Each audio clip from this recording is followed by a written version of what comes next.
Assalamualaikum warahmatullahi wabarakatuh. Hai semua, apa kabar hari ini? Di video kali ini saya akan membahas soal materi pedagogik untuk persiapan pretest PPG tahun 2022. Untuk itu kita lanjut saja ke soal nomor 1. Soal nomor 1. Pada rancangan pembelajaran terdapat contoh kompetensi dasar, yaitu mengidentifikasi jenis, sifat, dan fungsi bahan alam dari tanaman untuk produk karya seni rupa dan kriya.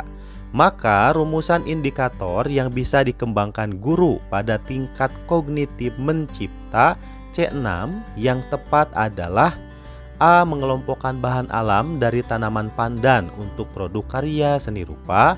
B. Menyebutkan fungsi tanaman pandan untuk produk karya seni rupa. C. Menjelaskan sifat tanaman pandan untuk produk karya seni rupa. D. Membedakan sifat tanaman pandan dengan tanaman suji untuk produk karya seni rupa. Atau E. Membuat produk karya seni rupa dari tanaman pandan. Dan berikut ini adalah pembahasannya. Yang ditanyakan adalah tingkatan kognitif C6. Seperti yang kita ketahui, tingkatan kognitif itu ada 6. Yang pertama adalah C1, yaitu mengingat, menyebutkan, menghafalkan, mengetahui, dan menuliskan. C2, memahami, membedakan, menerangkan, mengartikan, merangkum, mengelompokkan. C3, menerapkan, melaksanakan, melakukan, melatih, membiasakan, membedakan, menyelesaikan, menggunakan. C4, menganalisis, memilih, menata, menyeleksi, mendiagnosis, mengedit, menguraikan. C5, mengevaluasi, membuktikan, memisahkan, menguji, mengukur, mengkritik, memvalidasi, memonitor. Dan C6, mencipta, membangun, membentuk, membuat, menampilkan, memperjelas, menemukan, dan menyusun. Kata kerja operasional membuat termasuk dalam tingkat kognitif C6. Jadi jawaban yang paling tepat untuk nomor 1 adalah pilihan jawaban yang E. Selanjutnya soal nomor 2. Pada saat menyusun perencanaan pembelajaran pokok materi tentang unggas, seorang guru merumuskan tujuan pembelajaran agar siswa dapat mendefinisikan hewan unggas, mengelompokkan dan membedakan jenis-jenis unggas. Adapun pilihan strategi pembelajaran untuk menjelaskan materi kepada siswa tersebut yaitu strategi pembelajaran dedukatif. Mendasarkan tujuan dan strategi pembelajaran tersebut mencerminkan ragam pengetahuan yang jenisnya titik. Apakah A. fakta, B. prosedur, C. keterampilan, D. konsep, ataukah E. prinsip? Dan berikut ini adalah pembahasan untuk soal nomor 2. Fakta artinya apabila siswa diminta untuk menyebutkan nama, kapan, di mana suatu peristiwa terjadi. Konsep apabila siswa diminta untuk mengemukakan definisi, membedakan dua hal, dan mengklasifikasikan. Prosedur apabila siswa diminta untuk menjelaskan langkah-langkah pemecahan suatu persoalan menurut prosedur tertentu. Aspek afektif apabila siswa diminta memilih dan melakukan sikap tertentu terhadap suatu kejadian. Aspek motorik apabila siswa diminta untuk melakukan kegiatan menggunakan anggota badan. Jika dilihat dari soalnya, tujuan pembelajaran yang meminta siswa dapat mendefinisikan hewan unggas, mengelompokkan dan membedakan jenis-jenis unggas, termasuk jenis materi berupa konsep. Jadi, jawaban yang paling tepat untuk soal nomor 2 adalah yang D. Lanjut ke soal nomor 3. Perencanaan pembelajaran yang menekankan pada proses keterlibatan peserta didik secara penuh untuk dapat menemukan materi yang dipelajari dan dihubungkan dengan situasi kehidupan sehari-hari sehingga mendorong peserta didik dapat menerapkan dalam kehidupan mereka. Pilihan strategi pembelajaran yang tepat yaitu A. kooperatif, B. inquiry, C. problem solving, D. Discovery, atau E. Konstekstual. Dan pembahasan untuk soal nomor 3, kita harus mengetahui dulu apa itu pembelajaran kooperatif. Pembelajaran kooperatif adalah suatu strategi pembelajaran yang terstruktur secara sistematis di mana siswa-siswa bekerja dalam kelompok-kelompok kecil dengan anggota antara 4 sampai 5 orang secara heterogen untuk mencapai tujuan-tujuan bersama. Problem solving merupakan kerangka konseptual tentang proses pembelajaran yang menggunakan masalah-masalah real dalam kehidupan, bersifat tidak tentu, terbuka dan mendua untuk merangsang dan menantang siswa berpikir kritis dan memecahkannya. Inquiry adalah proses untuk memperoleh dan mendapatkan informasi dengan melakukan observasi atau eksperimen guna mencapai jawaban maupun memecahkan masalah terhadap pertanyaan atau rumusan masalah dengan menggunakan berpikir kritis dan logis. Discovery learning adalah model pembelajaran yang melibatkan siswa secara aktif untuk mencari dan menyelidiki suatu permasalahan sehingga siswa dapat menyimpulkan konsep dari pembelajaran yang telah dipelajari. Kontekstual adalah konsep belajar yang mengaitkan antara materi yang diajarkan dengan situasi dunia nyata siswa dan mendorong siswa membuat hubungan antara pengetahuan yang dimilikinya dengan penerapannya dalam kehidupan mereka sehari-hari. Jadi jawaban yang paling tepat untuk soal ini adalah yang E, yaitu kontekstual. Artinya siswa mengaitkan antara situasi dunia nyata untuk mendorong siswa menghubungkan antara pengetahuan yang dimilikinya. Selanjutnya lanjut kita ke soal nomor 4. Seorang guru merancang evaluasi dengan mendasarkan pada indikator dan tujuan pembelajaran yang sudah ditentukan di RPP. Evaluasi tersebut dimaksudkan untuk menentukan hasil dan kemajuan belajar siswa. Maka jenis evaluasi yang tepat dipilih oleh guru adalah A. Evaluasi formatif, B. Evaluasi sumatif, C. Evaluasi selektif, D. Evaluasi diagnostik, E. Evaluasi penempatan. Untuk soal nomor 4, kita perlu mengetahui berbagai macam tujuan dari evaluasi. Yang pertama yaitu evaluasi diagnostik adalah evaluasi yang ditujukan untuk menelaah kelemahan-kelemahan siswa beserta faktor-faktor penyebabnya. Evaluasi selektif adalah evaluasi yang digunakan untuk memilih siswa yang paling tepat sesuai dengan kriteria program kegiatan tertentu. Evaluasi penempatan adalah evaluasi yang digunakan untuk menempatkan siswa dalam program pendidikan tertentu yang sesuai dengan karakteristik siswa. Evaluasi formatif adalah evaluasi yang dilaksanakan untuk memperbaiki dan meningkatkan proses belajar dan mengajar. Evaluasi sumatif adalah evaluasi yang dilakukan untuk menentukan hasil dan kemajuan belajar siswa.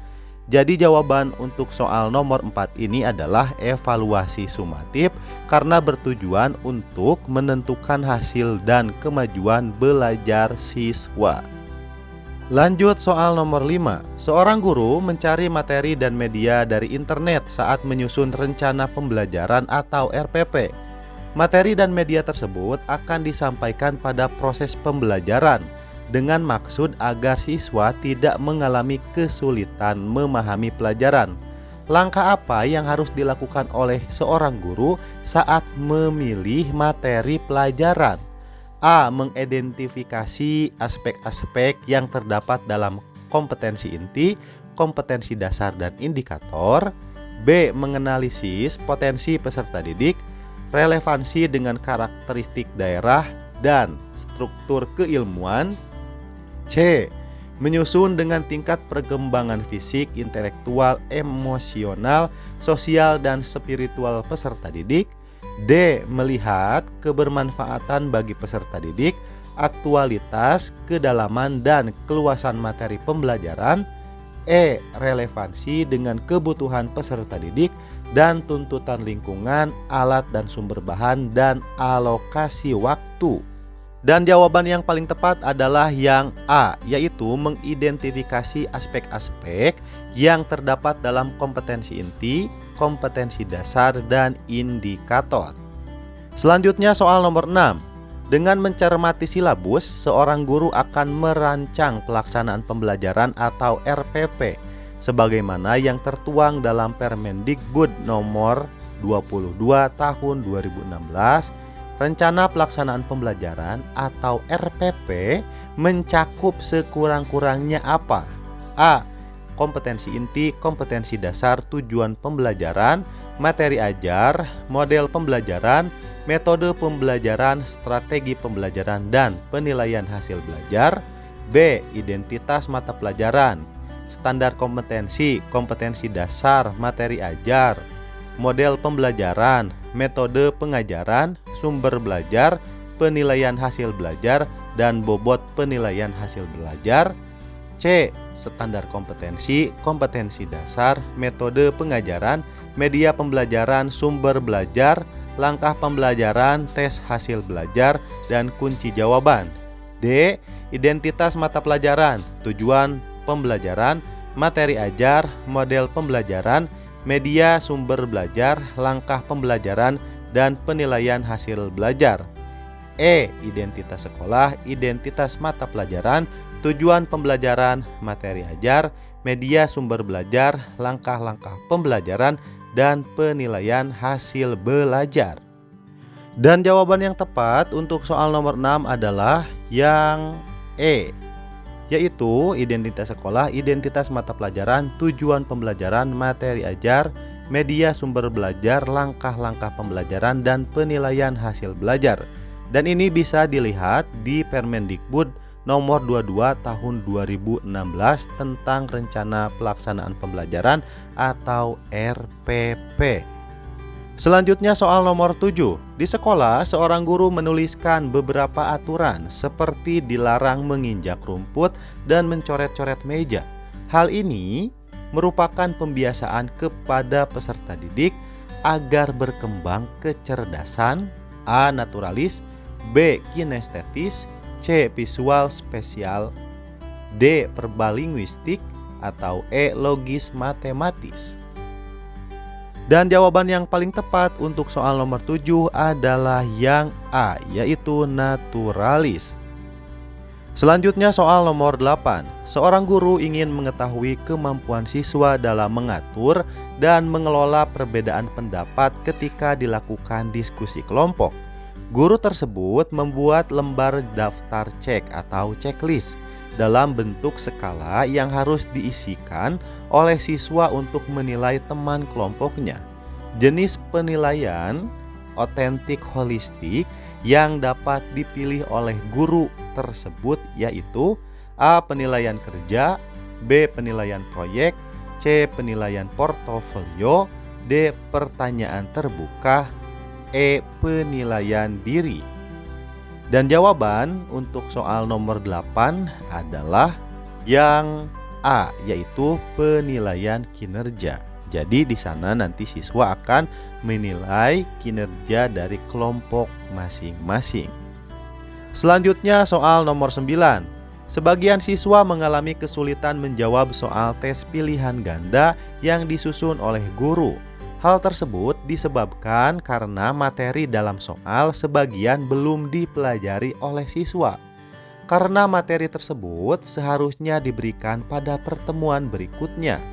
Hal yang seharusnya dilakukan guru dalam menyusun soal tes pilihan ganda pada aspek materi yaitu A. Soal harus sesuai dengan indikator, B. Pokok soal harus dirumuskan secara jelas, C. Pilihan jawaban harus homogen dan logis, D. Panjang rumus pilihan jawaban relatif sama, E. Butir tes tidak tergantung pada jawaban sebelumnya.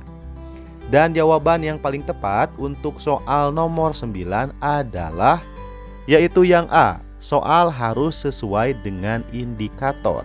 Jadi Bapak Ibu jika menulis soal harus disesuaikan dengan indikator apabila ada kasus seperti pada soal nomor 9 di atas.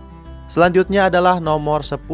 Pada akhir pembelajaran, siswa diminta untuk mendemonstrasikan tugas belajar yang diberikan guru dengan tujuan agar siswa tersebut mengaplikasikan kemampuan keterampilan yang dimilikinya dan guru dapat menilai kompetensinya. Instrumen yang dapat dipilih oleh guru untuk merekam hasil belajar yaitu titik-titik-titik. A. Daftar cek. B. Benar salah. C. Pilihan ganda. D. Menjodohkan. Atau E. Jawaban bebas. Dan jawaban yang tepat untuk soal nomor 10 adalah daftar cek, karena itu adalah yang paling cocok untuk menilai kemampuan keterampilan yang dimiliki oleh siswa. Itulah dia 10 soal dan pembahasannya. Semoga Bapak Ibu dimudahkan, dilancarkan, serta diluluskan dalam pretest PPG tahun 2022 ini. Dan jika Bapak Ibu suka dengan video ini, jangan lupa di like, komen, dan subscribe. Terima kasih, sampai jumpa.